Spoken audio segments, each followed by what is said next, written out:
The Ozu Washi Historical Museum. What a fantastic find.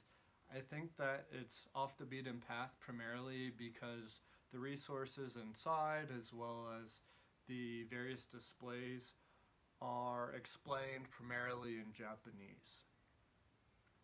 But well worth the visit. So anywhere within Nihonbashi, it's walking distance in my opinion. When you arrive at the building, you might be a bit confused, or at least I was. Here's what you can expect. Walk in, office building type feel. To your left, there's a store. Feels like a popular craft store in the United States where you will see different fabrics, different washi paper, and a few other crafty trinkets. The other area of the building will have a security greeter type fellow sitting there awaiting you. And to his left will be elevators. Now, when I arrived, it was a very quiet time, so perhaps the location is typically busier, I'm not quite sure. But you're going to want to go up to the third floor, I think it is. You will see a sign once you're inside. And it's the museum. I ended up asking the security guard in Japanese where the museum was, and then he told me, so I apologize, but you will be able to find, I think the building's only 5 stories tall, so at the worst you can check every floor. But you'll get to the proper floor and there are lockers for I think 100 yen. You get the 100 yen back at the end. I recommend using it just so that you're a little more comfortable. And you'll walk into the museum. It's an honor donation. I think it was something like, $2, 200 yen or something like this. And there are some really exquisite paintings.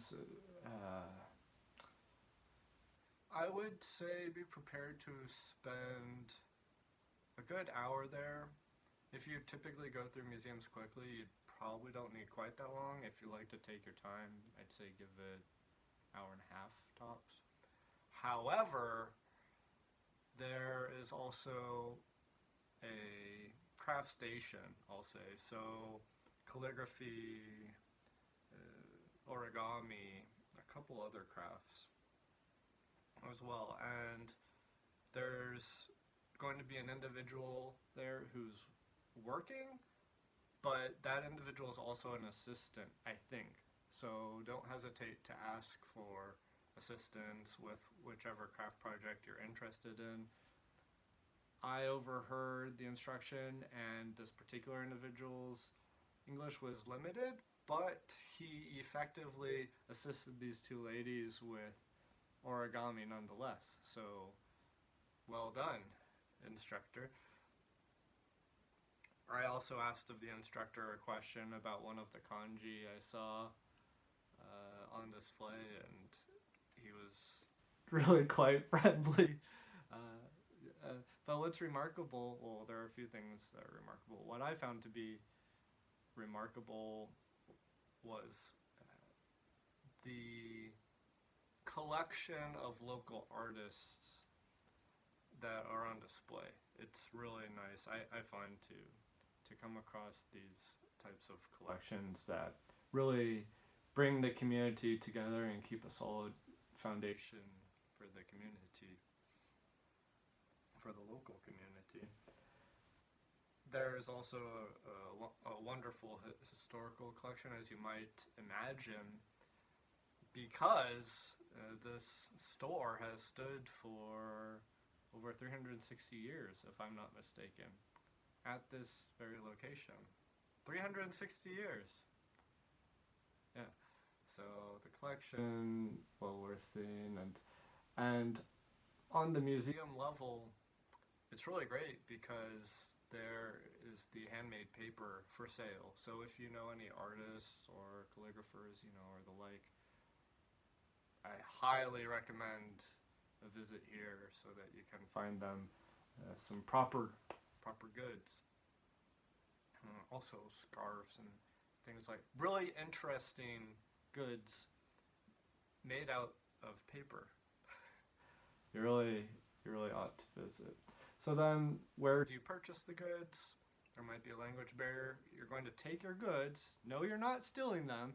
You're going to take them downstairs where that store is located, and that's where you'll purchase the goods from the museum. So the transactions don't happen on that third floor or whichever floor it is. Transactions happen downstairs.